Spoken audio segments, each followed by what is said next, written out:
ડેડિયાપાડા ખાતે ધારાસભ્ય ચેતર વસાવાના સમર્થનમાં રેલી છે, પરંતુ આ રેલીની અંદર એટલે કે સભા છે ત્યારે એક ખાસ અહીંયા બોર્ડ મારવામાં આવ્યું છે. તમે જોઈ શકો છો કે આમ આદમી પાર્ટી કેજરીવાલ શું ભીલિસ્તાન ભીલ પ્રદેશની અલગ રાજ્યની ચળવળમાં ટેકો જાહેર કરશે, અને આ બોર્ડ કોણે માર્યું છે? આમ આદમી પાર્ટીને. પરંતુ તમે જોઈ શકો છો કે નીચે બોર્ડમાં જે ફોટો જે છે, સૌથી પહેલો જે ફોટો છે છોટુ વસાવાનો, કે જે ઝઘડિયાના પૂર્વ ધારાસભ્ય છે ને ભારતીય ટ્રાઇબલ પાર્ટીના રાષ્ટ્રીય અધ્યક્ષ છે. સાથે બીજી તસવીર જે છે મહેશભાઈ વસાવા, ભીલિસ્તાન વિકાસ મોરચાના રાષ્ટ્રીય અધ્યક્ષ ને BTS. સાથે છે દિલીપ વસાવા કે જે છોટુભાઈના પુત્ર છે, અને ચોથો જે ફોટો છે બહાદુર વસાવાનો.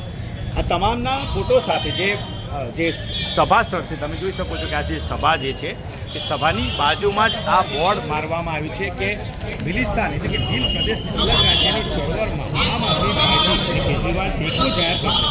આવી વાત કહીને છોટુ વસાવા અને એમને એક કહી શકાય કે ગુગલી ફેંકી છે, કારણ કે અલગ ભીલિસ્તાનની વાત ધારાસભ્ય ચેતર વસાવા અનેક વખત કરી ચૂક્યા છે.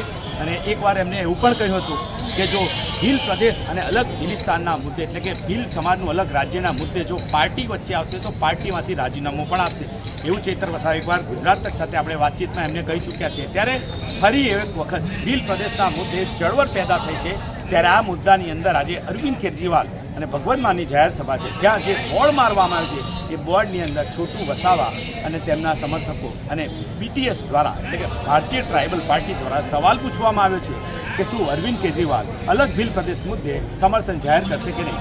ત્યારે જોવાનું રહેશે કે અરવિંદ કેજરીવાલ અને ભગવત માન જે સંબોધન કરે છે જેમ આ મુદ્દે તેઓ બોલે છે કે નહીં.